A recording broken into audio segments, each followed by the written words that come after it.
Good morning, everyone. Welcome to the second regular monthly meeting of the Greenwich Board of Selectmen. Please rise and join us in the Pledge of Allegiance. I pledge allegiance to the flag of the United States of America and to the republic for which it stands, one nation, under God, indivisible, with liberty and justice for all. If you would please remain standing for a moment of silence in the memory of Frank Keegan, who served as the town's first director of Parks and Recreation beginning in 1971 until his retirement in 1995. Frank passed yesterday in Florida. He is survived by his wife Marie and daughter Kim. A son predeceased him, and he is the brother of former police chief Tom Keegan. The Keegan family has served the town in many various capacities, notably in law enforcement, and of course Frank as the first director of Parks and Rec. So at this time, if we'd observe a moment of silence in memory of Frank Keegan in his service to our town.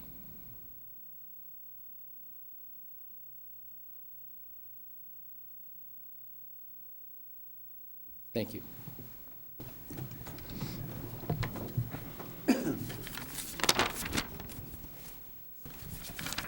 Okay, item 2 on the agenda is approval of minutes from the regular meeting that was held on January 14th. Are there any corrections or amendments to those minutes? I would ask if, gentlemen, you could pay particular attention to section 4, old business, where we voted on the fees, because my notes were not as clear, and I want to make sure that the votes accurately reflect the action. Particularly, I wasn't sure on the rink. Didn't you end up supporting the rink? The rink I supported. Okay, so on section 4A, Dorothy Hamill Rink budget line, okay, that's 00, or the Eastern Civic Center, I'm sorry, 814. It was the Eastern Civic Center I opposed, but the Dorothy Hamill I did. So that's correct? Yeah. In the first one's correct. And then everything else, so then it's correct, then the minutes are correct? Oh, so this line is, yes, it is correct, because that's just the way it's written. Yeah, yeah. Okay, John, do you have any corrections? No. Is there a motion to approve them as presented? Seconded. Okay, without objection. Okay, under updates, certainly saddened by the news about Mr. Keegan, and again, share our sympathies with his family. I want to take a moment to just thank publicly the Department of Public Works and its Highway Division and the supporting Department of Parks personnel who so effectively managed the weekend snowstorm. I received several positive comments from residents satisfied with the cleanup work, and I do want to take a moment to publicly thank all of our DPW and Parks crews and other town personnel from the Board of Ed and elsewhere who were instrumental in seeing to it that our roads and sidewalks were properly cleared. One of the most amazing sights was to drive down Greenwich Avenue 2 days after the storm and see no snow on the sidewalk. I mean, it's quite amazing, the coordination, and we're eternally grateful, so thank you. Monday evening, I had the opportunity to attend the Nathaniel Witherell Board of Directors meeting, specifically for the purpose of acknowledging the extraordinary service of David Ormsby. David served the Nathaniel Witherell Board for 12 years, 10 as its chairman, and he was instrumental in leading the capital project, Project Renew, through to completion. David is known for his wisdom, his sound judgment, and in particular, as it related to this project, his fundraising prowess. And we certainly want to extend our heartfelt appreciation to him for his legendary service to the town in support of the Nathaniel Witherell Skilled Nursing Facility, and specifically Project Renew, and also express our gratitude to his wife, Lindsay, who shared so much of him with us for the betterment of the town. So let the minutes reflect our gratitude to Dave Ormsby for his service. He has stepped down, and Larry Simon has now become the new chairman of the Nathaniel Witherell Board. So in terms of upcoming meetings, I think the most notable ones are related to the town budget. On Monday evening in this room, Dr. McCursey, Mrs. Erickson, and I will be standing before the BET Budget Committee to present the town and school budgets. The program begins at 6 p.m. With our town budget being presented, then followed by the schools presenting their budget. I would encourage all those who are in the listening audience, if they have an interest in the town's services and expenditure of resources, to come, hear the presentations and understand what's in the budget, as well as make comments on the various facets of the budget. The townwide capital budget will be presented at that time. Not to preempt too much what's going to be presented next week, but certainly the budget is in the hands of the Finance Department and will be distributed, I believe, tomorrow morning publicly. I'll just give you a quick thumbnail. So as we look at our budget process, it is driven by what the BET refers to as guidelines. Those guidelines were strictly adhered to, just to emphasize, they were strictly adhered to, and the budget that they're getting before them is in compliance with it. So from a simple policy point of view, one could say, great, they've got an easy job ahead of them. So what does it include? So if you think about pieces of the budget, there's the operating budget. The town operating budget is coming in under the guideline at 1.88. The schools is about that guideline, and when you reconcile the two, it's an eyelash over at, I think, 2.07% increase. So that is the cost to continue to provide current services, as well as make some adjustments in staffing on the town side to fire. So the town side is inclusive of the addition of 4 additional firefighters, and again, still reflecting an increase of only 1.88%. The fixed charges in the budget are the big cost driver for us. That's inclusive of the health care benefits. And of course, we're looking at upwards to about a 10% projected increase. Certainly a large topic of conversation as we go throughout the budget deliberations. The budget fully funds the OPEB, which is the post-employment benefit contribution, as well as the pension contribution as stipulated by the town's actuary. That's close to a $20 million allocation. It's down, though, over last year as we, through attrition, remove some of the poor performing years because it's a 5-year averaging. The risk fund, you've heard the BET talk about some of the exposures we have with regard to liabilities. That area, we're increasing funding into that by about $500,000. So it's $1 million versus $500,000. Important because we have 6 cases that are pending that potentially could be unfavorable to the town. And under our insurance plans, we are required to pay the first $1 million self-insured retention. So we want to make sure we build up that fund. It's not likely they're all going to come to settlement at the same time, but nonetheless, we want to allocate resources to that. The other area, and one of, again, significant conversation, will be the Nathaniel Witherell Skilled Nursing Facility. We are allocating funds to cover current year's shortfall as well as projected shortfalls in the next year. Between the 2 allocations within the proposed budget, we're looking at a figure of about $6.5 million.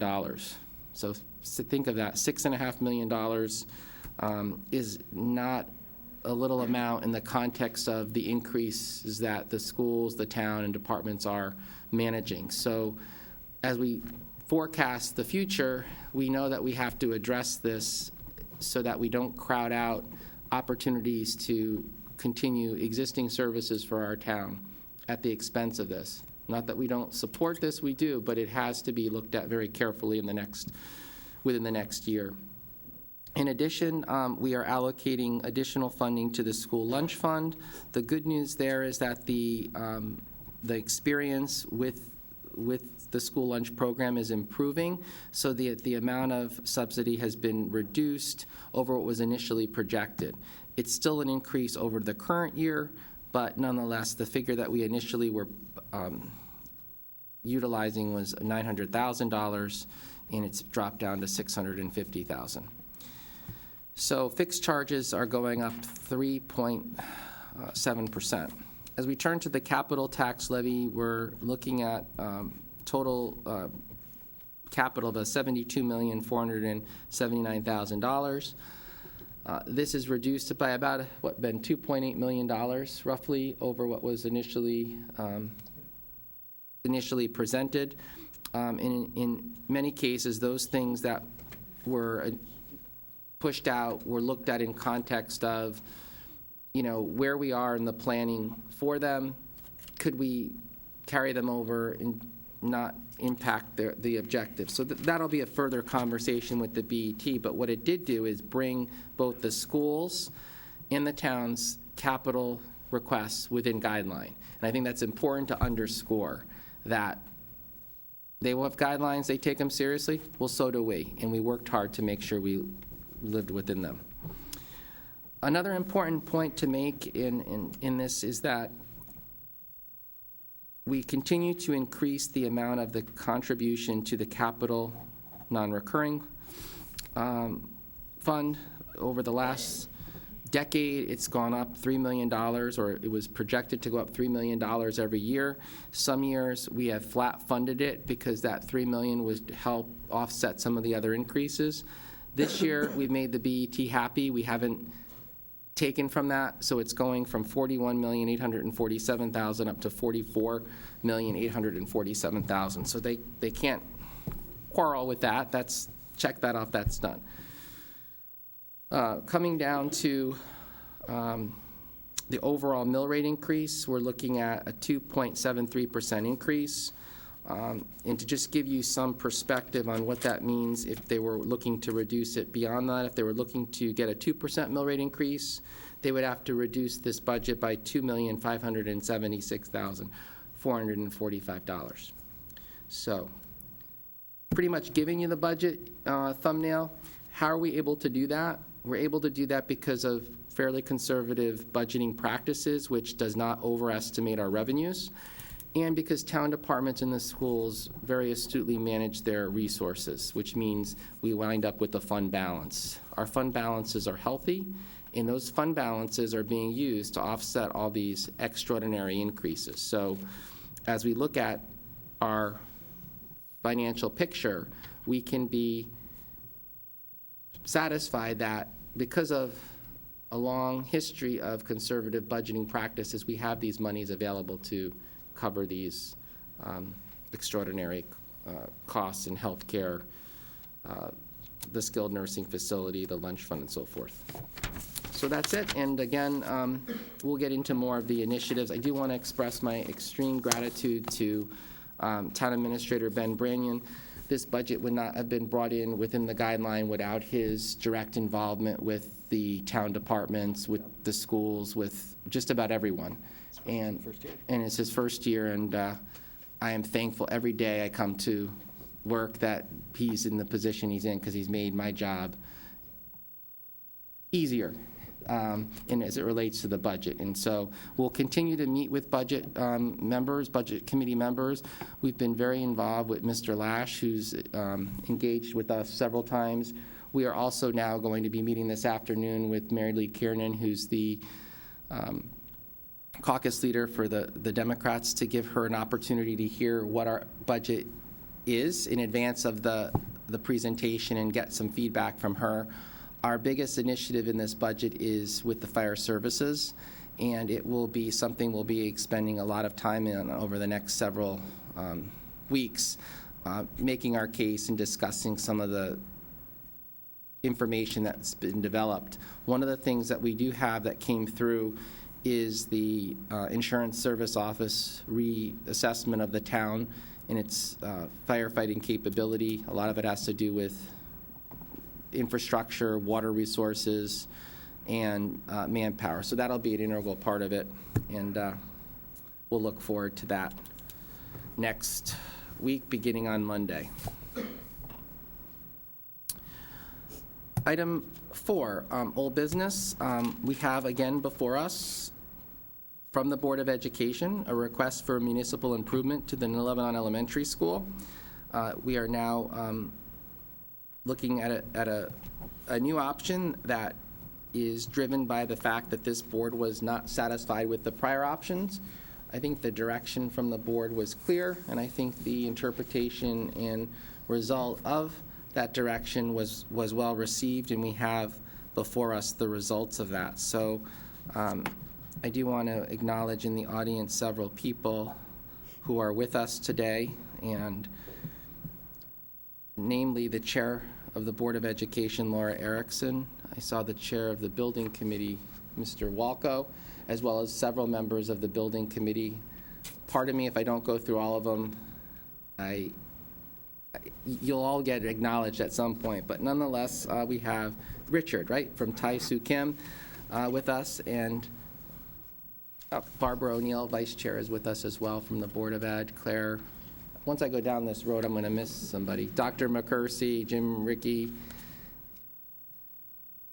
Mr. Frangione, Mr. McRae, Ms. Kantorski. Everyone in the audience will pretty much stand up. But we have the members of the building committee here.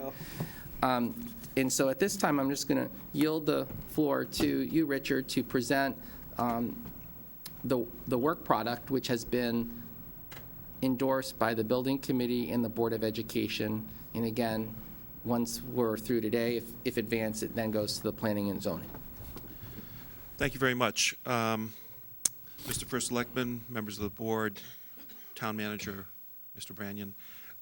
I do have handouts which I distributed to you. That's a copy of the work product that you referred to. It illustrates option 3. I also have slides of those images. If you wish me to go through them, I'd be more than happy to. Yes? Okay. I'm going to go to that laptop. I was told to bring the microphone with me, otherwise my voice doesn't get recorded.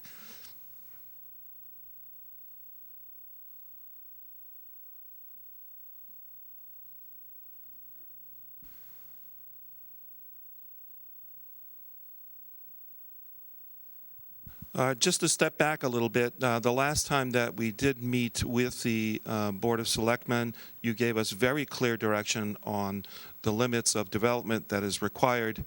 And what we did is we illustrated that for the sake of the Building Committee and as well as the Board of Selectmen, the exact extent of the site area that was to be approved. So the challenge was, can we confine the building development within that pink area? We did come back with 2 options. The preferred option was option 3. That pink area is now shown in this diagram with that red dotted line. The building footprint, as you can see, is that irregularly shaped white area. The piece in the middle, that blue area, is actually a skylight area over some of the larger spaces within the footprint below, which I will explain a little bit later.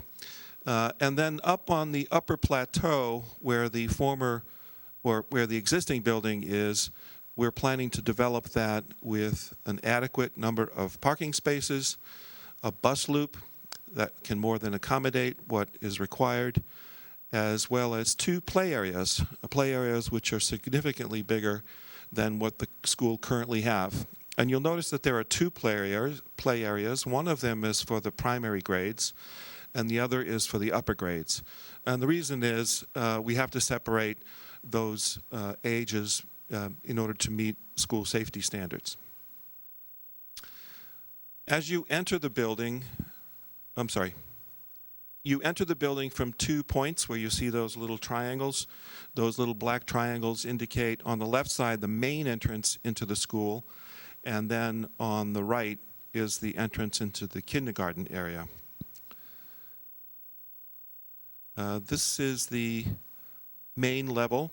As you come into the building, you'll see that there's a blue area between the 2 entry points. That blue area represents the administrative area of the school, and it's placed in that position so that they monitor people who are coming and going into the school. They have perfect view of the entrance as well as the parking area and drop-off area above.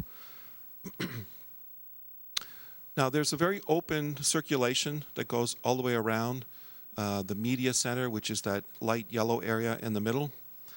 And that area is also generous enough to allow for some teaching to occur, some group activities to occur. For example, you'll see an area to the right that's labeled breakout area, and that will have a glass at the end of that space, allowing a view of the wetlands beyond, as well as the trees. There's also another breakout area, sort of the left center portion toward the back of the building, and that is in direct line of the main entrance into the school. So you'll see, as you come into the building, this view right through that glass at the end of that breakout area, and again, you'll see the woods beyond. The spaces that have an X on them are actually two-story spaces. The larger one is the space above the gymnasium, which is on the lower floor, and the smaller X area is the space that's above the cafeteria, which is down below.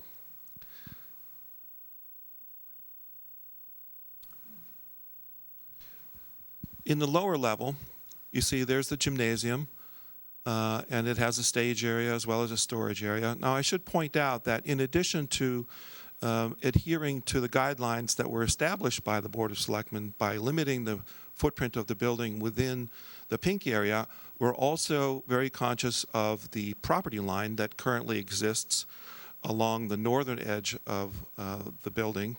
That area, that dotted red line that is immediately adjacent to the gymnasium and its storage area is actually the property line or the right-of-way of Richard Street. So when we presented this to the building committee, this is the way it was illustrated. Since that point, we've been having conversations about whether or not it would be wise to actually encroach on that right-of-way area. That is still something that needs to be developed. We'll discuss that with planning and zoning.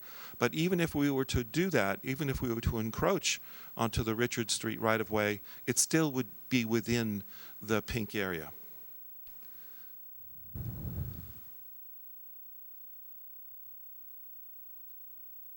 As you can see here.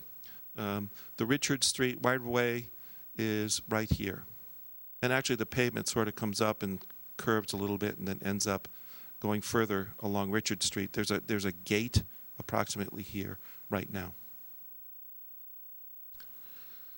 This is the view that you would see from the upper portion of the site where the current building exists.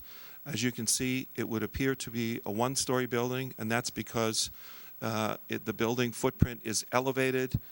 A portion of it is below that plateau, and a portion that is above. So the main entry point is at the upper level, as you can see.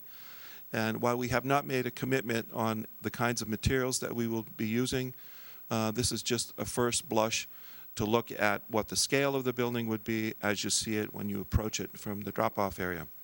The selection of material and the palette of the building is something that we still need to work out with the building committee and will be subject to review also by planning and zoning. We have some three-dimensional models. You have copies of them in your handout. You can see that the massing of the building is very, very compact. We've done this so we can get great efficiencies in what we call the grossing area. The grossing area is the area of circulation as well as the perimeter wall. The perimeter wall is minimized in this way. If you stretch out a building, you can imagine that the perimeter wall would be much longer, and the perimeter wall is actually the most expensive component of a building. So this plan ends up being extremely efficient, as you can see. Now, I've been told by several people that, well, this building is in the ravine, and I don't think that that is a correct description of it. It is actually placed 14 feet above the bottom of the ravine. This area below, which you can sort of see on the model here, that is below the lower floor, is actually an area of either fill, I'll point out clean fill, or it's an elevated structure to raise that lowest floor 14 feet above that lowest point in the ravine. So it really is a two-story building, one story of which is exposed above the plateau, one story is below. And the other point I want to point out in this slide, I think shows it pretty well, is the distance between the lower windows and the adjacent embankment of earth, as you can see here. The slope does go down to the building, that is true, but there is such a great distance between, let's say, the edge of the paving here on the upper level and the face of the building that it will not feel like it's underground. And that's, I think, one of the concerns that were raised by some people, but that's not what the effect is going to be when you see the building built. This is an edited version of the budget comparison that we did for the building committee. I say edited because I crossed out options 4. There are 2 columns. The left 2 columns, options 3 and 4, indicate a square footage of about 60,000 square feet, which is a little bit high. It's close to what we've illustrated in these diagrams. But in order to bring it back down to the programmatic 58,000 square feet, the second pair of columns, as you can see, labeled 3 and 4, show a slightly less cost. So if you look at the option 3 columns alone, the cost is, for those of you who can't read that, I'll have to flip to the right page.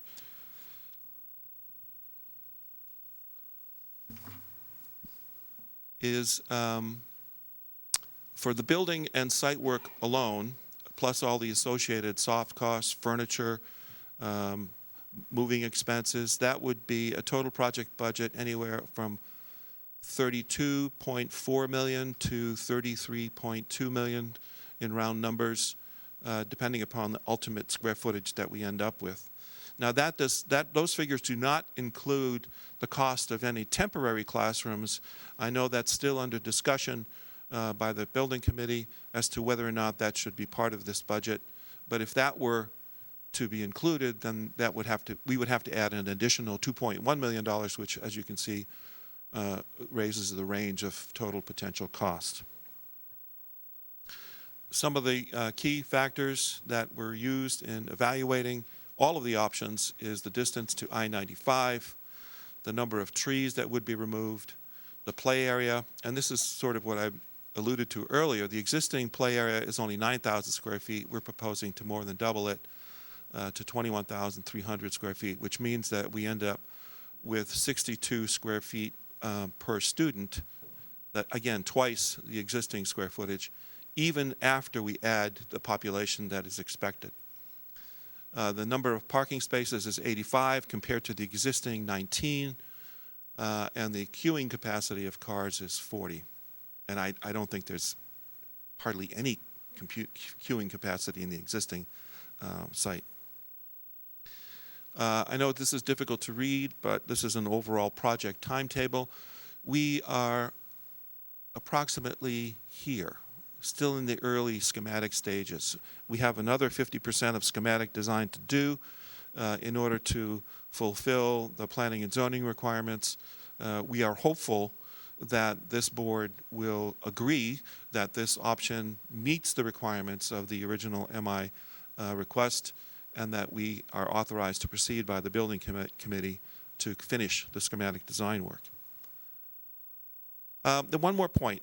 There was some discussion about a soccer field on the adjacent play field. At the present time, the play field, which is on the north side of the site, this area here, is not part of the project. But there were some diagrams prepared by Gisolfi Associates for potentially relocating the baseball field so that home plate is now in the southwest corner of the site as opposed to the northeast corner of the site. A home plate would be here, for example, so batters would be facing that direction. That was one potential change. And another is the possibility of adding a large soccer field here, which the size of which would conflict with our footprint, and it would encroach upon the pink area, as you can see. So we did look at that, and we have come up with a recommended size of multipurpose playfield here. It would be half the length of a high school regulation soccer field, roughly 150 feet long, and the width of it would probably be 80 feet long. But that really still depends upon the final topographic map that needs to be prepared here on the site. One of the contemplated improvements that would be required in order to put these playfields in is a proper regrading in order to get drainage. So without that regrading analysis done, I can't give you a precise number. But that's where we are right now. If there are any questions, I would be happy to answer them.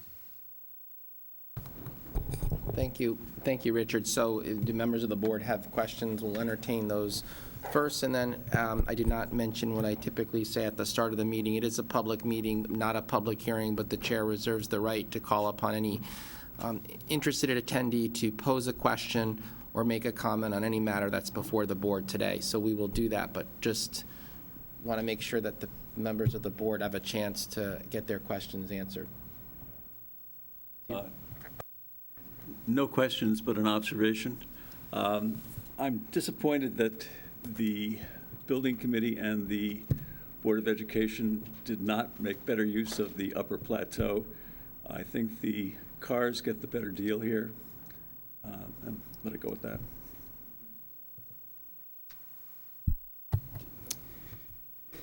Can you talk of the road? Because I know, can you speak to my two colleagues about the potential use or not use of the actual road and what that's going to require? Sure.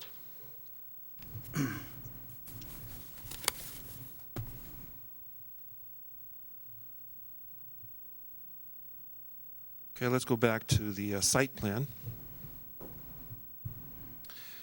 Right now, there is a right-of-way that extends from this location and goes eastward and then jogs to the left and then goes further east up the hill.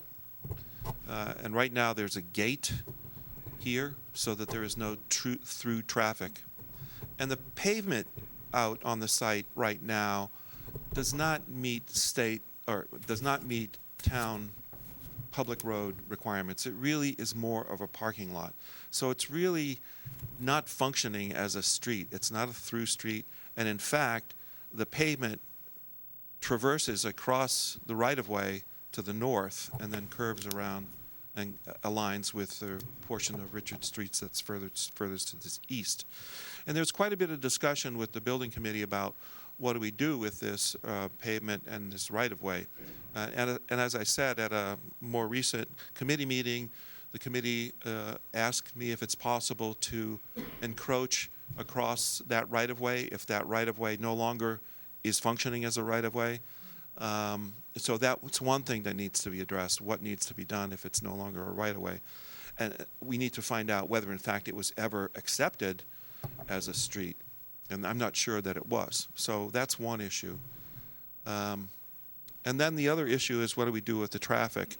There is a driveway that we're proposing to come to the building on the east side of the building, because that's where the kitchen is here on the east side, and the delivery would be there.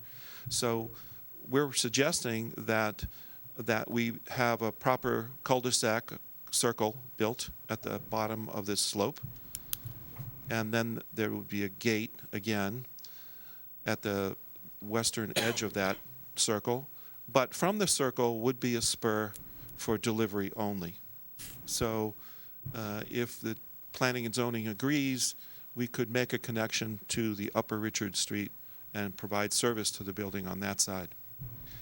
As far as the other end of this right-of-way, it is possible to create some parking spaces here at this end, because one of the questions that came up during reviews by the building committee is, well, what about handicap parking for people who are using the gymnasium after hours or the cafeteria after hours? So we've created an entry here at the lower level, but it would be important to create some handicap parking spaces here at the lower level for those visitors. Other visitors would come through the main entrance, and it's possible to come down directly into the cafeteria here or to the gymnasium. But for handicap parking, even though we would have them on the upper level for normal visitors coming to the school, it would be important to have them close to the public entrance to those assembly spaces. So there could be a need for some parking here to some extent, but then there would be a gap. That pavement would end, and there would be a gap between the end of that pavement and the cul-de-sac circle here. Now, if the fire marshal wants some access for emergency vehicles, that is entirely possible. We could prepare that turf so that it can support emergency vehicles using different kinds of techniques, the proper kind of sub-base and perhaps grass pavers, although I'm not sure that that's the way to go. But it is possible to leave green between the cul-de-sac and the end of that handicap parking space. Thank you. Are there any other questions or comments?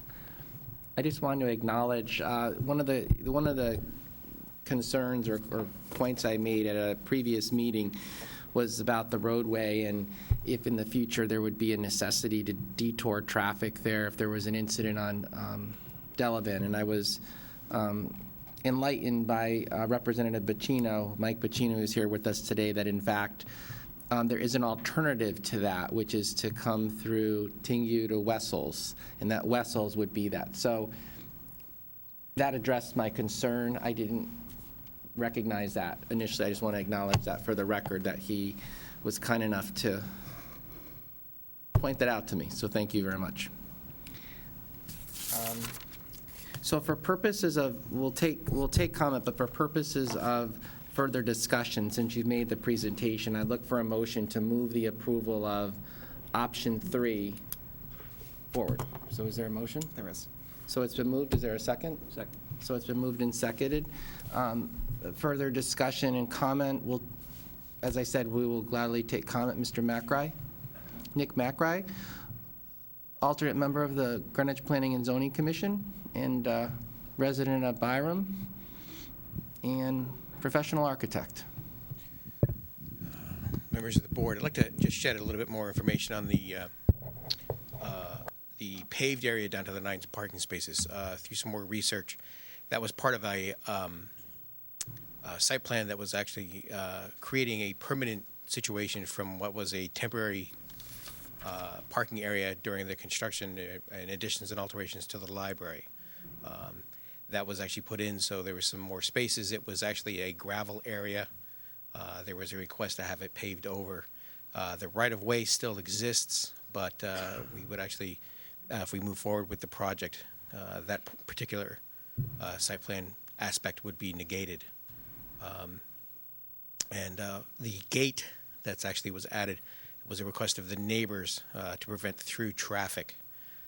The proposal, as we see it today, actually would actually negate that gate as well, as there would be a separation between the existing parking lot around the library and the end of I guess it's Tingyu Street, Richard Street there.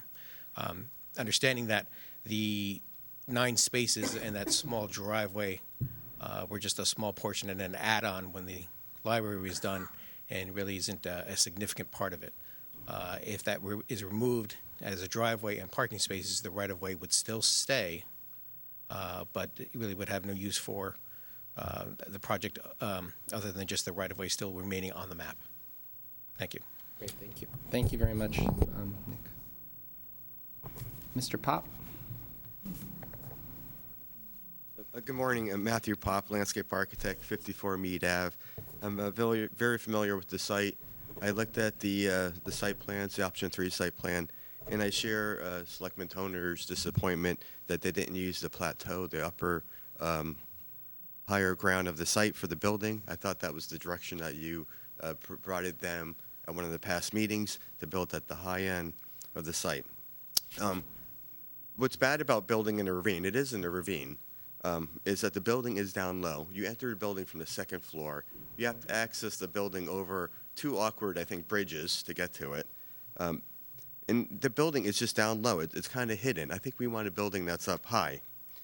The other thing is, when you have the bridges, it adds extra distance from the parking lot. Usually when you do a site design, I always try to have the parking 300 feet to the front door or closer. The closest The closest spot, parking spot to the front door is 240 feet, so you're almost at that 300-foot distance. The furthest parking spot is 600 feet away. That's walking from almost the front door of the building to the firehouse. I think the firehouse is 600 feet away. So when you push that building into the ravine and the parking further up, you end up with a great travel distance. There are options of placing the building up on the hilltop, and I just have 3 of them, which I think I provided to the building committee in the past. The first one is the previous architect. He had a building in the woods, and I took their building blocks and I kind of rearranged them and I placed them up on the hill. And the second one I'm going to hand out is their option 1 building, which was in the woods, and I moved it up to the top of the slope. And I rearranged the gym.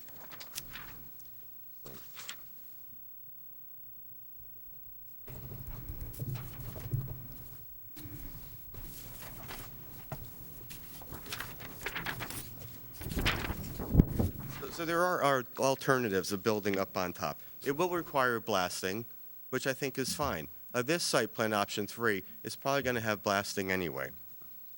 With that said, if you are going to approve option 3, I'd like for maybe you could have a couple conditions on it. To move the building as far north as possible, maybe 40 feet, 50 feet further to the north. The second condition I would have is they have 3 lanes of traffic entering the site. We don't need 3 lanes of traffic. When you have 3 lanes, cars are passing each other. That creates a safety hazard. When you're crossing the street, you're crossing 3 lanes of traffic instead of 2. The high school doesn't even have 3 lanes of traffic. Why do we need 3 lanes of traffic when we're trying to maintain the small character of the neighborhood?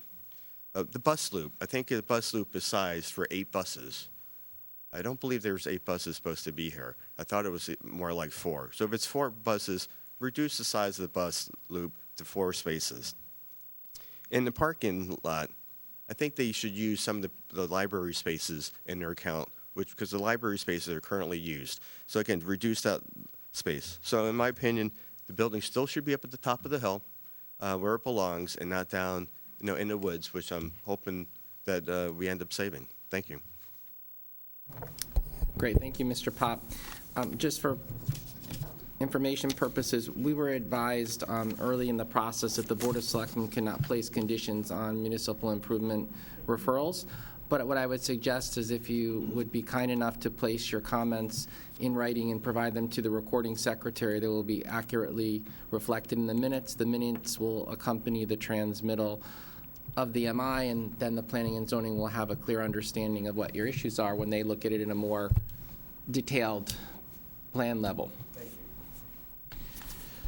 Thank you. So anybody else?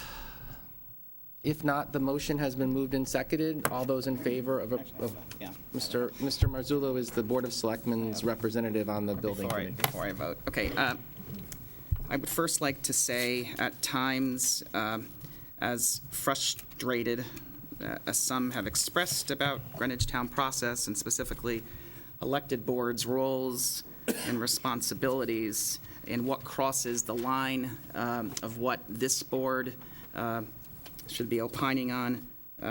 The overall goal and commitment to building a new school for Byram and beyond has never come into question. This board's advocacy for a state-of-the-art educational facility goes back years. I want to thank Tai-Soo Kim for their role, their important role, if not the most important role. I want to thank Chairman Walko, who has led with respect and made sure that our committee members respect one another, getting out each of our opinions. I also want to thank the entire building committee. When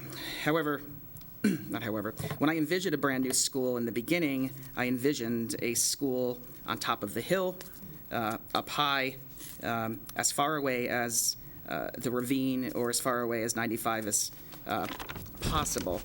However, I have concluded after countless hours of talks with constituents, with the building committee, with the professionals, et cetera, unless a smaller school is built, you can't just tear down the old school and put one up there.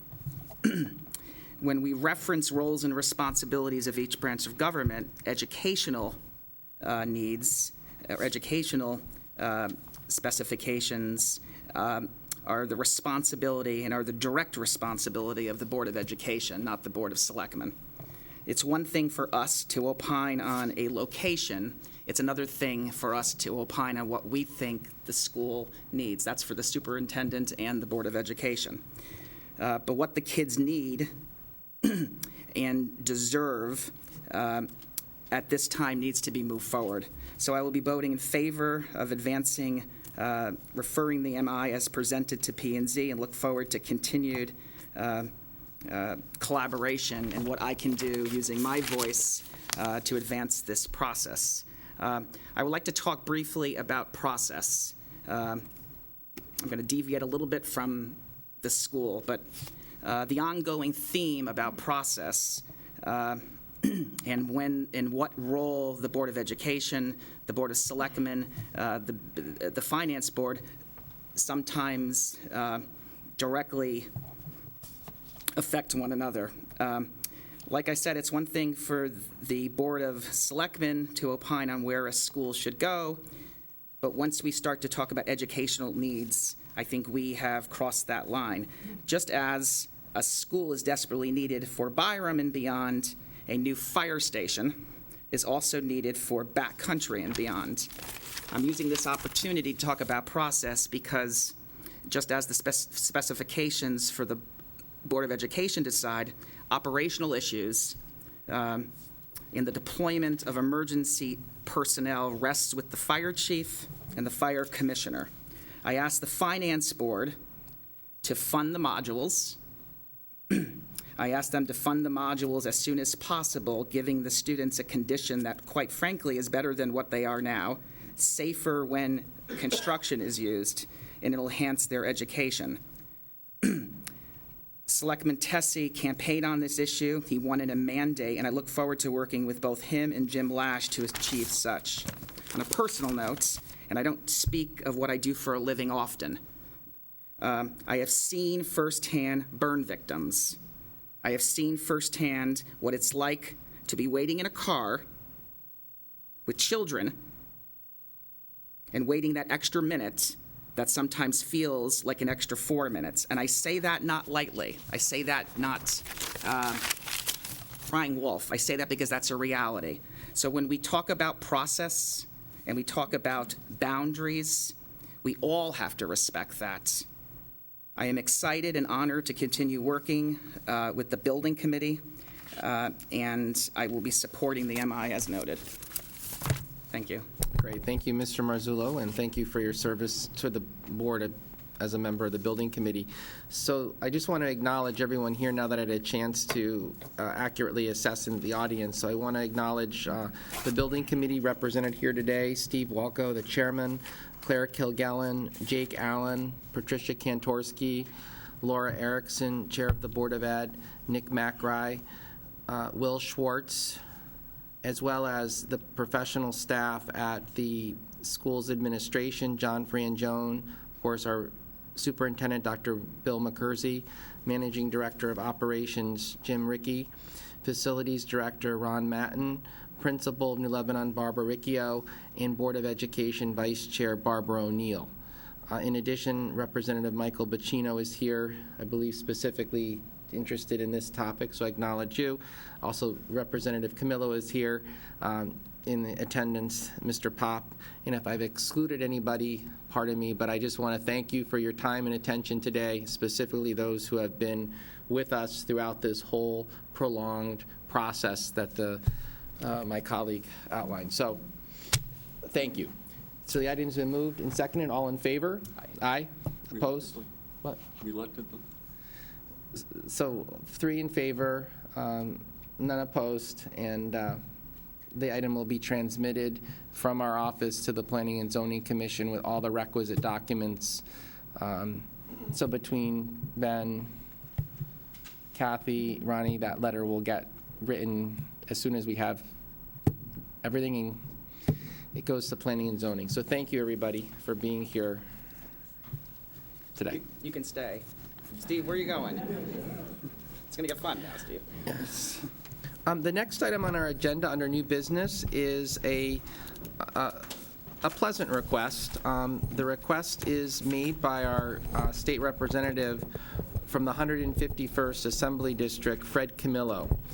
And the request is to name the Coscob Park Athletic Field in memory of the late 36th District State Senator and 151st State House Representative Emil Benny Benvenuto. As many people may know, Senator Benvenuto was the key figure in securing the Coscob Power Plant and pump station from the state of Connecticut for $1.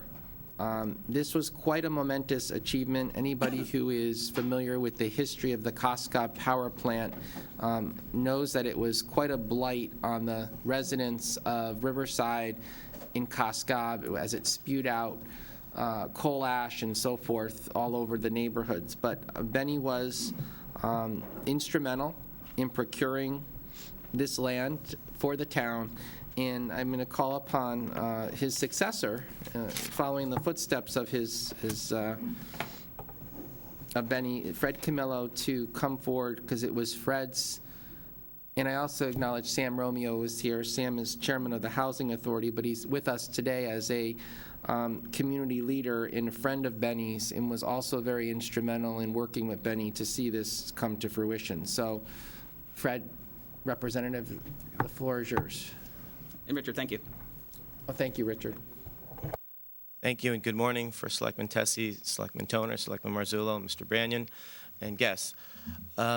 Thank you for bringing this up today for a discussion and vote and your support. Benny Benvenuto, as you said, was a 12-year first state representative from the 151st District and served 2 years in the State House from the 36th. And in his last few years up there, mixed in with all his great accomplishments, was really the crown jewel of his public service career, was something he was very proud of, which is securing the Mayanis Pond for $1 and the property at the the old Coscob Power Plant for $1. At the time, combined, they had a value of $40 million. And we won't get into the details and the stipulations, but fast forward to today, I have to thank a lot of people in this town, members of the Board of Parks and Recreation, the Board of Selectmen, for their work on getting this park up and running. But again, it was all due to the foresight and perception of Emil Benny Benvenuto. So this is a great tribute and a lasting memory for a man who left a wonderful legacy. So I thank you all for this great honor to Benny today. Thank you, Fred. Sam, thank you. I also want to acknowledge two friends of Benny's who are here today. Both have been in active service to the community, and that's Linda Mosier and Irene Dietrich, who both are from the District 8 Coscob delegation, and I know that you had a long history with Benny as well. He has addressed many envelopes, thousands. So, Mr. Romeo, Mr. WGCH. Sam, would you like to say something? Hi, Sam. Good morning. I want to thank all of you for doing something for Benny. Benny has been, I guess, a hidden jewel in the town of Greenwich. I think that it took some time to get this done, but I'm pleased that we finally came around to naming this athletic field after Benny. Benny was involved in so many other things just besides this issue of the Coscob Power Plant. He helped countless numbers of people in the town of Greenwich on a personal note and on a political note. Benny also was the deputy commissioner of Veteran Affairs in the state of Connecticut and made a tremendous stride in the Veteran Affairs and how they operate while he was there. So I thank you for honoring Senator Benvenuto at this particular time. And just give you a little history on what happened and how we acquired that property, because Benny and I were very close. And it was during a break on a budget session at the last session of the legislature. And Benny had found out that the state wanted to unload property. So they had a dinner break, and Benny went out to dinner and wrote legislation on the back of a dinner napkin and had it attached to an amendment to a bill that was going to pass through. And that's how we wound up getting it for $2. The power plant and the pond. And we also now have the River House, which is a tremendous asset for the elderly. So a lot of these things that we're benefiting from today Took place comes on a napkin. from Benny, right? That's right. From a napkin. And it's appropriate. I don't know what the actual naming will be, but in Italian, as you know, Peter, benvenuto means welcome. So You didn't know that. so I think it's very appropriate that Benvenuto Field would be nice. So we're welcoming everybody. That's awesome. So on another note, I'd like to say, because you gave a report on Nathaniel Witherell, and I have to commend the town of Greenwich, Board of Selectmen, BET, and all involved. Yes, there's a shortfall there, but the Nathaniel Witherell is a jewel of the town of Greenwich. And buildings like this and facilities like this that are run by us are what makes Greenwich Greenwich. And I, personally, as a resident and a taxpayer in the town, I'm not upset about the shortfall. Really not, because these are residents of the town of Greenwich that look at Nathaniel Witherell as a security blanket in their old age. They've been, volunteers in the town of Greenwich, and now they know they don't have to leave the town and they have a place to go and be cared for. So I want to thank the board and all the town fathers involved in this. And again, I'm not upset at how much money we spent on Nathaniel Witherell. Thank you. Great, thank you, Sam. Are there any other comments? I would just like to, again, add, I think Fred and Sam really captured the essence of who Benny was, and it's really remarkable, as they point out, you think about it, what the acquisition blossomed into today. To think how many thousands of people have been benefited by his initial action. It's really remarkable. And again, I want to thank you, Fred, for your leadership and patience in bringing this forward. I know you've been focused on this for some time. So at this time, I'd like to move the, or was it moved already? Was it moved? No. Just want to. No. I'd like to move the item, which is to formally rename the field at Coscob Park, the Honorable Emil Benny Benvenuto Field.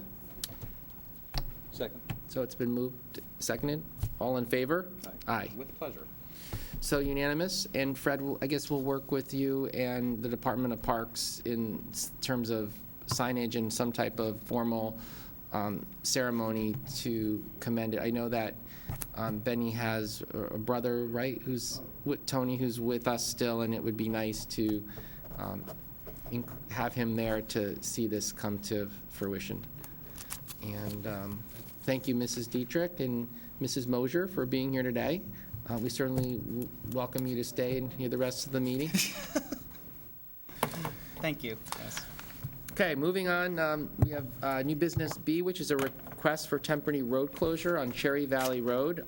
There are some replacement poles that need to be changed out, and a tree removal. So with us today, we have Steve Jackson from Eversource Energy and Tracy Alston, our community relations liaison. We don't know her title either. She's been wonderful to us, and so welcome. Good morning. Thanks for entertaining our option here of closing a road. First, Tracy wanted me to start with the last road closure for Davis Road. We have a reimbursement back to you guys for the road closure, $740 and some change. The new road closure is going to be in the, we have to close down in front of 16 Cherry Valley Road for approximately 6 hours. The two dates we have is February 16th with a rain date of February 17th. If for any reason there's snow or we can't get the road closed at that time, we'll come back to you with other dates. We did put the traffic flow plan in our package. Tracy got you all. We will be hiring, obviously, Greenwich PD to assist with the road closure. And also, we'll have enough road signs out to indicate the detours. As you stated in your comments, there's going to be 3 poles replaced. A dangerous tree will be removed, and we have to attach the new poles. Any questions? Hey, Rich, just to again repeat the dates, because I don't know if we noted it in our material. If we did, it may be buried in it. It says, Tuesday, February 16th, with a rain date of February 17th. okay, it is With here. this year, we'll get a couple days of snow, we'll move it out. Great. It is in there, I'm sorry. I just want to point it out for the minutes, and it's within the materials in the email that came through on the 21st of January, the date in the item. So is there any discussion, comment? Question, is that about where the Rose House is? You know, I want to say they're 40. I thought they were 40. my sister is 7. Isn't there like a little substation down there? Yes. Yeah. Cherry Valley, there's a substation. Old Mill Road is. Yeah. Okay. So any further discussion? So is there a motion to approve the request for temporary road closure on the dates, February 16th with a rain date of February 17th for purposes of replacing the poles and removing the dangerous tree? So Second. It's been moved in second. All in favor? Aye. Great, thank you very much. Thank you. Thank you. Steve and Tracy. The next item on our agenda under new business is a request from the Harbor Management Commission to approve their fiscal year budget of 2016-17. With us today, we have the chairman of the commission, Mr. Frank Mazza. Good morning. As you know, last month we approved a interim budget that will run us through to the end of this fiscal year. And we're changing what we've done now, so that budget expires at that point. So we're starting with 0. And so this is a new budget for this fiscal year, starting in July 1st, 16 through June of 2017. And I'll go through it quickly and see if there are any questions. First item is temporary salaries. That's money that's transferred to the Board of Selectmen for what we do in the office, and one of the employees who does secretarial work for us, and et cetera. The next item, 30,000, is we're feeling our way here. We are a commission. We have no staff. The only staff we essentially have is Penny helping us do some work in the office. And we know we're very close now to having the harbor management plan done. As a matter of fact, it is done. It is being corrected in terms of a few things we have to add to it. We should have it by the end of this week. We'll post it online. It then goes forward to your board for approval. And what we intend to do is continue to, we have Mr. Stedman who works for us, who's been writing the plan, and we intend to hire him on an hourly basis to work with us and do consulting services. We may need steno services, we don't know, because it's interesting. There's a lot of things that will be coming up in the future that this commission has to act on.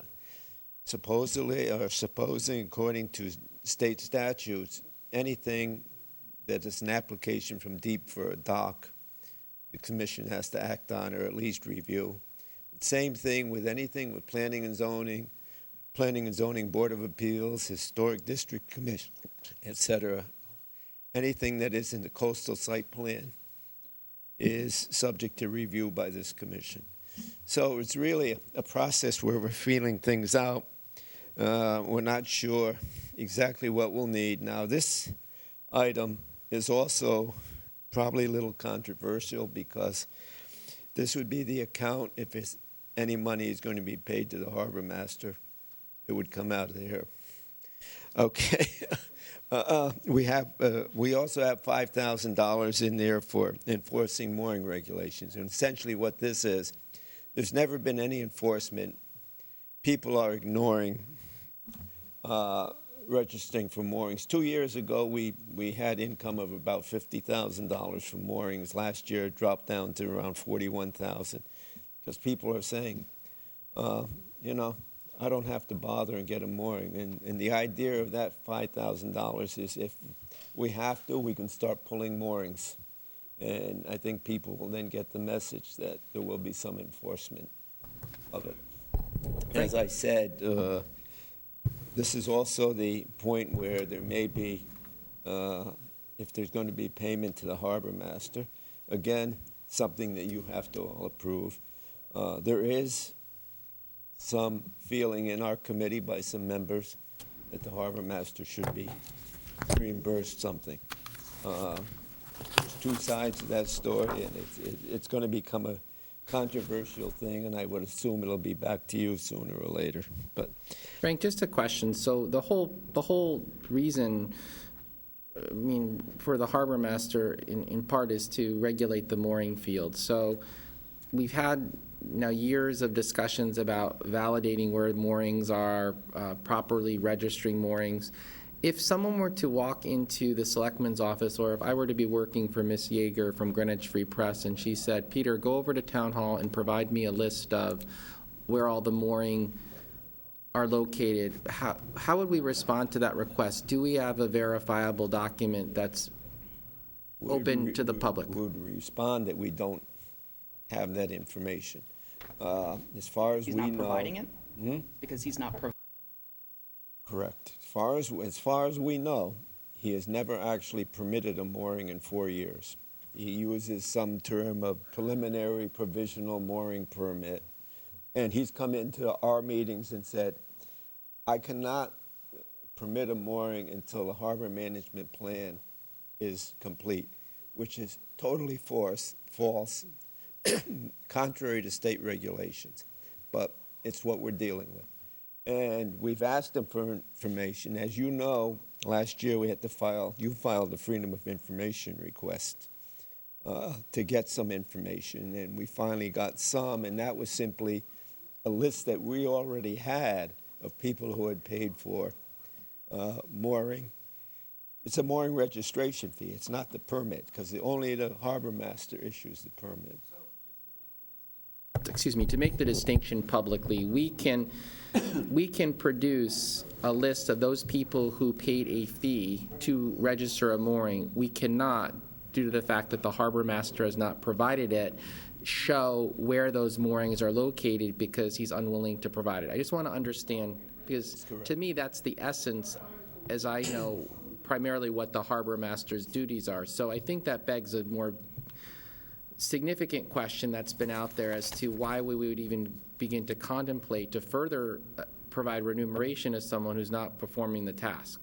So I know that's not. I don't disagree with you. That's not what we're doing today per se, but we are, let's put on the record, we are reimbursing the state-appointed harbor master for phone services and providing a boat, which are all above and beyond what our statutes require.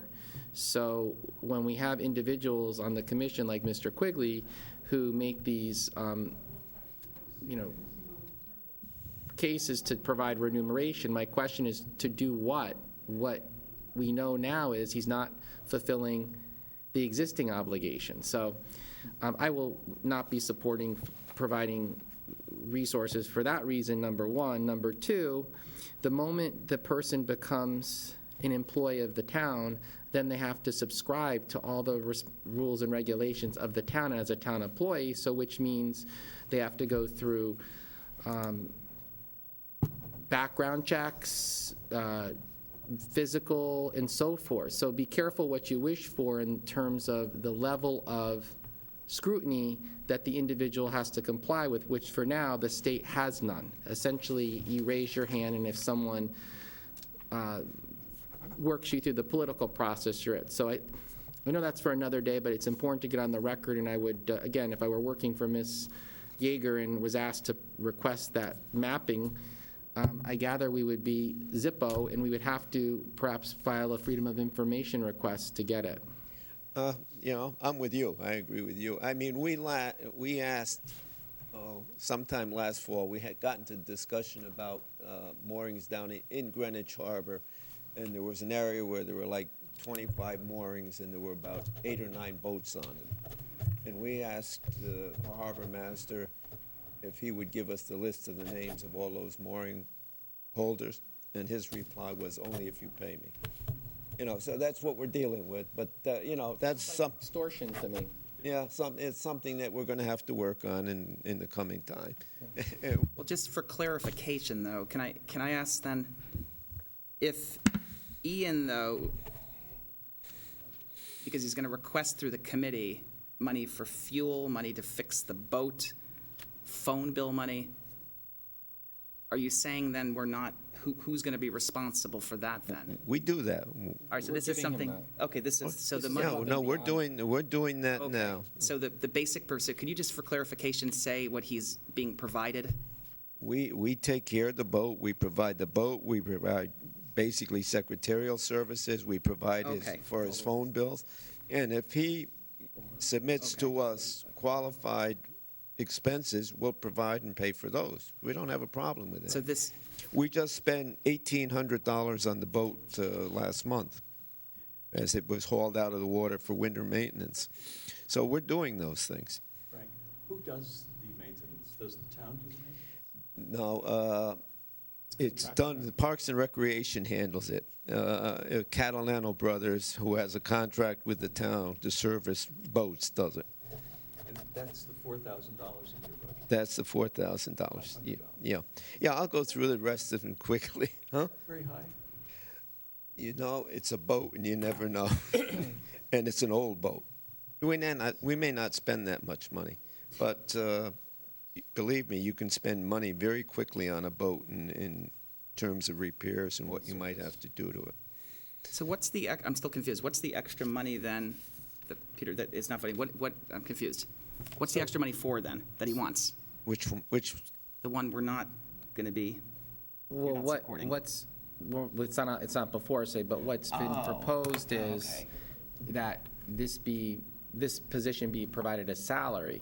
And the point is, this is not a town employee, so if we're gonna provide a salary, then we have to take ownership and create a position for which we already have someone who's marine facilities ops. So it's a, do not support, but that's not in front of us today. no, it's not in front of us today. Oh, okay, I But thought you said it's- you're, I thought you said Well, you're no, not I'm saying, supporting I'm just saying, being transparent, I don't support it because there's a okay. lack of Never mind. results, Yeah, even with. it'll be back, I'm sure it's going to be back to you. But one the way or the fact is, we're providing calculate the line items that support the function of what the state-appointed person is doing, it's about $6,000. Okay, you're supporting the GAT and all that, just not. No, yes, I have, but to be candid with you, after the correspondence we received from Mr. Angelello about the maintenance or lack thereof of the boat, frankly, I think we're somewhat derelict in our duties to acquiesce when our exposure is that we're providing the resource, the vehicle, even though it's not a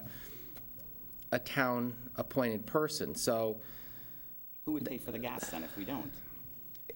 he would have to find other means. I mean, I think in the past, when it was a citizen, and I think I think his name was Mr. Barnes, who was the harbor master under Lowell Weicker, he, I think, had his own boat, and he would go out and do the job. After Mr. Barnes, it was Joe Siciliano, so Joe was an employee of the town. So We are doing a survey of other towns around, and it's interesting. You know, there's a few towns that pay something, there's some towns that pay nothing, and some towns that do not provide a boat. it goes or back anything. to So what. It's all over the place. Under previous administrations, and maybe this one, there was a whole concerted effort to change the legislation to make these local officials because of precisely this type of issue. So it's kind of a vestige of another era, and, we have to work with it. It is what it is. Yeah, we got a definition of the harbor master job from the Department of Transportation, and it's simply a political appointment of the governor of the state. That's it. Okay. Okay, just, John Toner is the Board of Selectmen's representative to the Harbor Commission. So, John, we'll yield to you and your thoughts on it, or I will. I just wanted to, I think the town of Greenwich owes Frank a great deal of thanks for doing what he's doing. He puts in a lot of time. He uses his experience, and he is a very, very patient man with some very, very impatient people. So thank you, Frank. Thank you. I'd like to do a couple of other items here to talk to you. We have the $4,000 item for rental of software. That is for the online mooring system, which we inherited from your previous coastal management organization. And we spent $4,000 in each of the last 2 years, and we haven't used it. So in discussions with Ben, what we decided we would do is cancel it at this point and look at it again and review it and then come up for the next fiscal year with some kind of system to go for online moorings. It's there. Nobody has entered anything into it.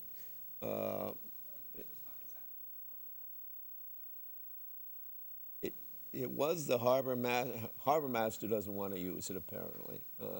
It was previously devised, I think, for the harbor master to have input into it, and it simply hasn't been used.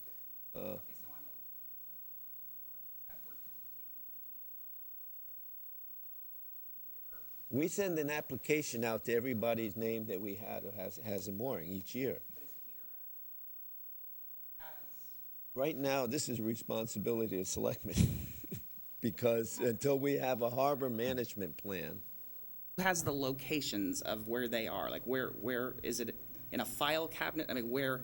We have the application that they submit to us will have the GPS coordinates of the mooring. So theoretically, we have the court, okay. those locations. All right. The harbor master supposedly has plotted them all, but he doesn't give us that. That's what he's not providing. Okay, all right, thank you. Yeah, and then the rest of it is office supplies. We have $2,500 for printing because we're going to have to print up the harbor management plan and get it, I guess, to all of the RTM members. And this is a document of 270 pages, so there's going to be a lot of printing. And the other parts are fuel for the boat and parts and maintenance of, et cetera, harbor master boat, and then marine equipment. We've agreed to provide some signs to Parks and Rec that they're going to put out about speed limits, and so it's some small various little items that we may want to put out in the harbor. And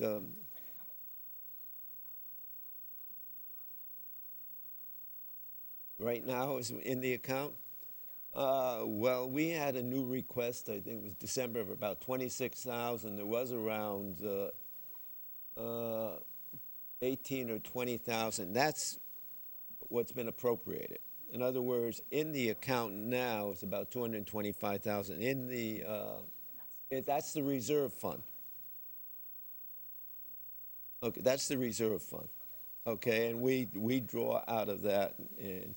And again, I think you have to look at it. We're asking for 60,000 this year. Last year we took in 40. So that fund's going to start to go down. And unless we get a better system, we may take in less this year. It's something I think we're going to have to talk to you about in the next few weeks on how we request the applications for this year. If you remember last year, we talked about it, and you wrote a letter, and the harbor master revised it and changed it, and he said he was going to go out last year and personally put a sticker and mark every mooring, and it was never done.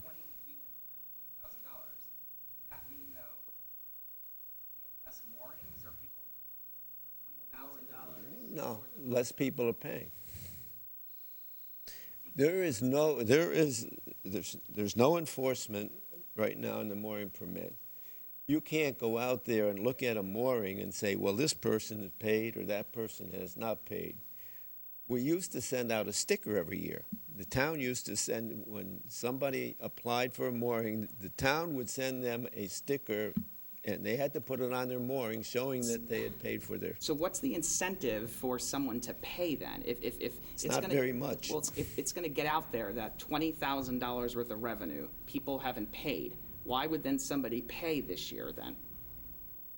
Yeah, you're right. That's the point, and But- that's what we're but trying Frank- to do. I mean, we thought we were going to make progress last year when the harbor master said he would put a sticker on each mooring, he never did it. So Frank, would you say that based upon what Mr. Marzullo said, I mean, that's the result of the harbor master not fulfilling his Absolutely. obligation? So, Him not and we can't performing. compel him to do it because he is a state-appointed official. So, you know, let the chips fall where they may. People have to be Yeah. accountable for the people they appoint.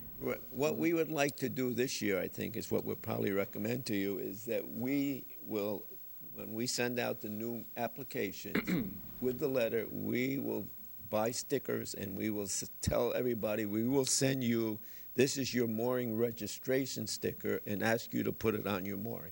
You're going to send out the letter this year, We'll correct? send it out this year. And Your signature. yeah, okay, I'll be glad to do it, but we're not going to have it from the harbor master because he changed it last year, and he changes it all around.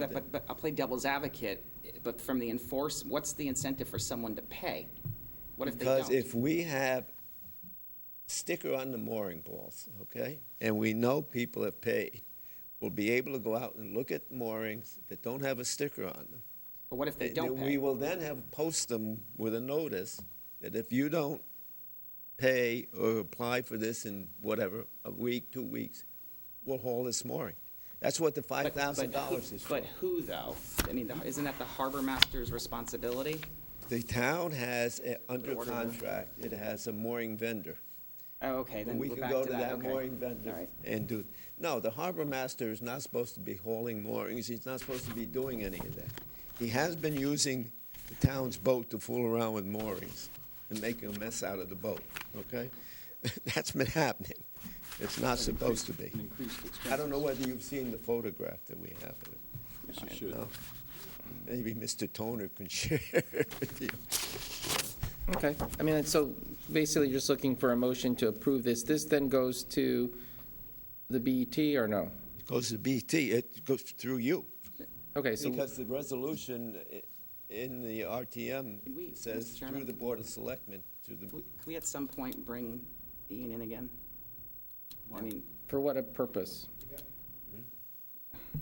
I guess I can call, yeah, just to ask, I mean, the 20. It's sort of like we've been at this All right, okay, dance no, no, before. all right, It all right, winds all right. up in the same thing, and it just feeds, you know, the press who has jollies at listening to him opine. I mean, frankly, it's an embarrassment to the town of Greenwich, and it's an embarrassment to him, and we look like fools. So I'm not going to engage. We done what we had to do. The state ultimately will be responsible when the proverbial you-know-what hits the fan, and that's where the legal arm should go, because we're somewhat entangled because we're providing him the boat, which I'm having reservations about, but since, I would suspect after our meeting last week, there's going to be an article in the paper Sunday. yeah, we know, his little stooge, yeah, it's so predictable, yeah. It's predictable. That's the great thing about the Greenwich Time and its special columnists. You know, you could pretty much see the issue, you see the little moles who go, and it's like, circulation is what now? Is it above 10,000? That's not very nice. No, what is it? I'm just curious. Another media outlet said it was 7,000. It's below 10,000. No, someone said I think- 7,000. Peter, you said that I think I know what it is, but I won't say. any legal problems that arise with the states, but if he's using our boat and somebody gets hurt on that boat, doesn't that Yeah. become our liability? No, that does. As I said, that's another concern, but we have to address that at another point. Okay. Thank you very much. So is there a motion to approve the budget as presented? So moved. Second. All in favor? Aye. Thank you, Frank. Wow. For everything he does. Do you have that sheet? I just want to see this in a minute. It'd be for a 3-year term.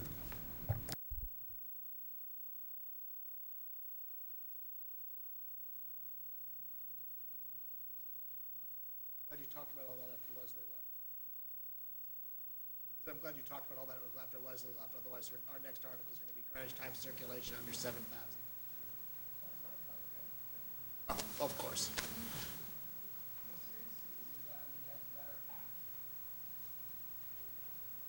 As long as my paychecks don't bounce.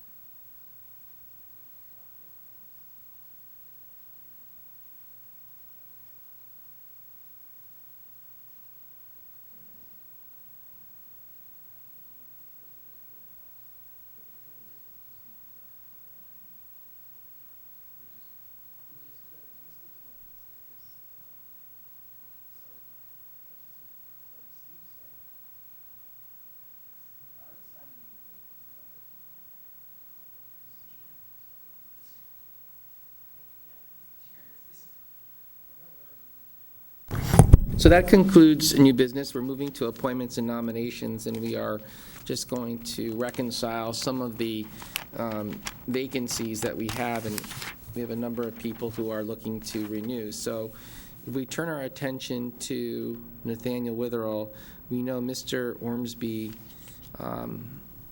has submitted his resignation, and his term currently expires 3/31/2018. So Kathy, Mr. Ormsby is not on the agenda. His position is what we're discussing. So at this time, we'll entertain nominations for the Nathaniel Witherell Board. I'd like to nominate Nisha Hurst to fill a vacancy on the Nathaniel Witherell Board. I think this is for a term ending 3/19. It says here 18. Oh, If she takes Ormsby's spot. Oh, okay. 3/18 then, fine. Originally, we have interviewed her, the three of us. Originally, she was going to look at the Housing Authority, but she has been asked to look at this. She is a very active volunteer in the town of Greenwich. She's been involved in fundraising for the United Way and also for Greenwich Hospital, which is very important for Nathaniel Witherell, because Dave Ormsby was very instrumental in raising money. She has a financial background. Right now, she's on the Board of Trustees of Greenwich Country Day, and as she states, as a board member responsible for ensuring the financial stability of the school through review of financial statements and budgets, as well as formulating future plans. Very important for Nathaniel Witherell. She has worked at Merrill Lynch in financial reporting. She has worked for Coopers and Lybrand as a senior associate. She has a Bachelor of Science in Economics from the Wharton School. I think she is, she's an excellent candidate for this spot. Great. Thank you. It's been moved by Mr. Toner. Is there a second? There is.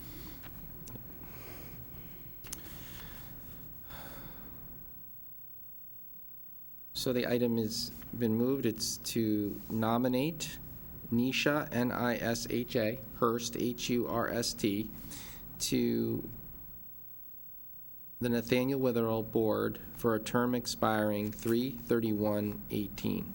Moved by Mr. Toner, seconded by Mr. Marzullo. All in favor? Aye. Without objection. Now, that is to replace or succeed into the position currently occupied by Dave Ormsby. So the next person who's already on, this is just not for the minutes, Kathy, but we're just talking. So Larry Simon has been moved to another 3-year term. He's before the RTM. His term would be 3/31/19. We have Mr. Solar, who is reflected on this sheet as being his term expiring this year. So if there's a desire to move forward with it, we know Mr. Solar. He's been serving since 2014. Is there a motion to move him for 3 more years? Or did you? I'm not sure that he wants to stay on. Okay, then we're going to verify his interests. Moving down, we have, so we have an opening. We have, let's see, so the next person, we have Karen Sadek Khan. Her term is expiring 3/31/16. I believe she endeavors to stay on. She came on in 2013. Is there a motion to renominate Karen, K-A-R-E-N, Sadik, S-A-D-I-K -Khan, K-A-H-A-N, for a term expiring 3/31/19? So moved. Seconded. Okay, it's been moved and seconded. All those in favor? Aye. Opposed? What was the Okay. term again? Her term would be 3/31/19. And then lastly, for the Nathaniel Witherell Board, presently serving is Louise Puchel. Louise is on the board since 2010. I know that she's been an integral part of the coordination with the capital fundraising campaign and has made significant strides in that area. So is there a motion to renominate Louise Puschel, spelled P-U-S-C-H-E-L, for a term expiring 3/31/19? So moved. Seconded? Okay, all in favor? Aye. Yep. Okay, so Louise, Shaw. That's so that. This is a renomination.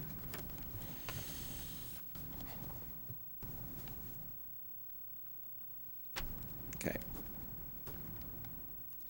Okay, so that leaves, just for edification, we have to confirm Mr. Solar's interest to continue. And then that leaves, of course, we have a nomination that is in the process of potentially being withdrawn, and that's for Mr. Or Dr. Posner, who has perhaps changed his view. So I think at this point, we are set until we reconcile those.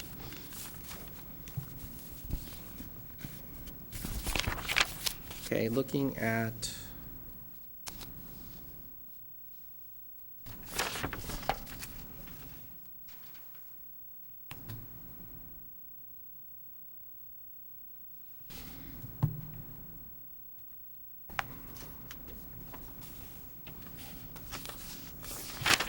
sorry. Parks and Recs, wetlands. We have to deal with that one.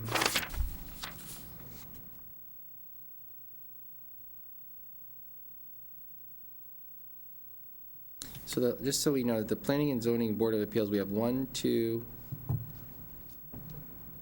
two regulars and 2 alternates. So the two regulars that are up are Patricia Kirkpatrick and Anela Ramsharandis. And then we have Steve Sertelman and Wayne Sullivan.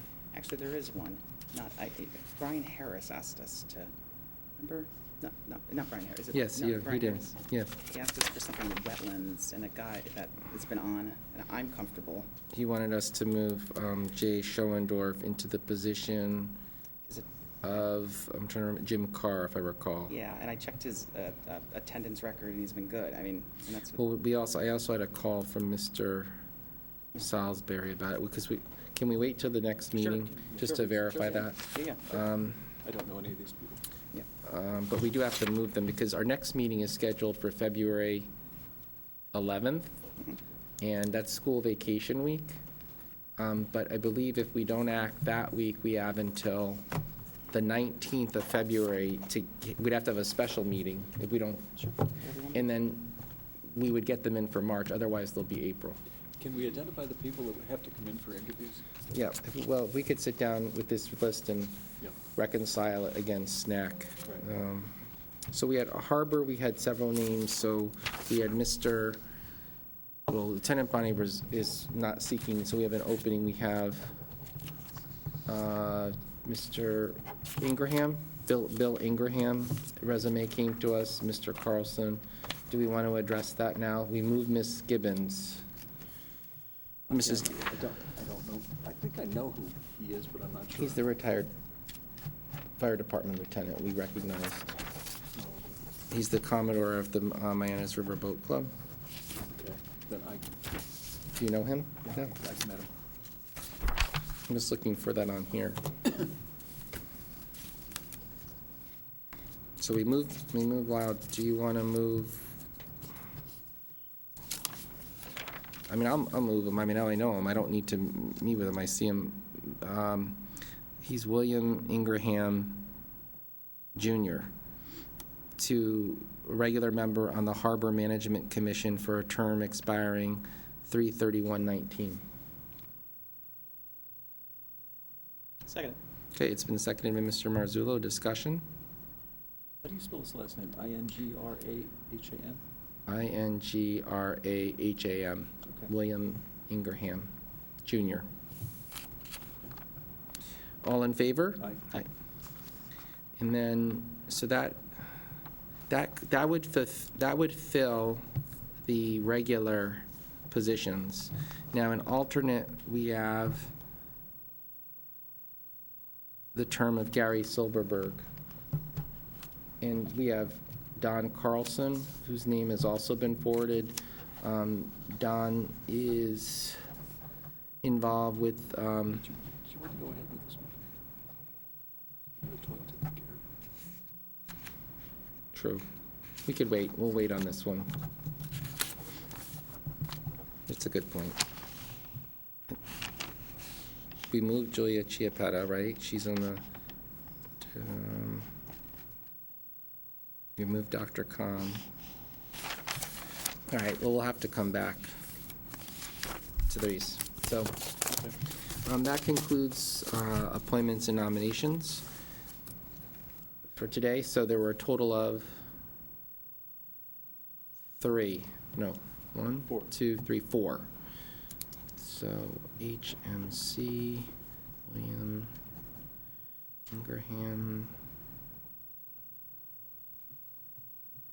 nomination 3/31/19, Junior. I'll give this back to you, Don.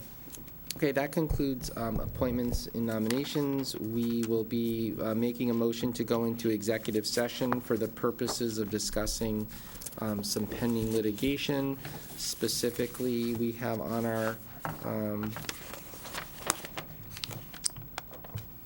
docket several workers' comp claims that we'll be discussing, and an update on a matter of pending litigation. So I think we have 3 worker comp claims and 1 matter of pending litigation. So is there a motion to go into executive session at 11:45? So moved. Seconded.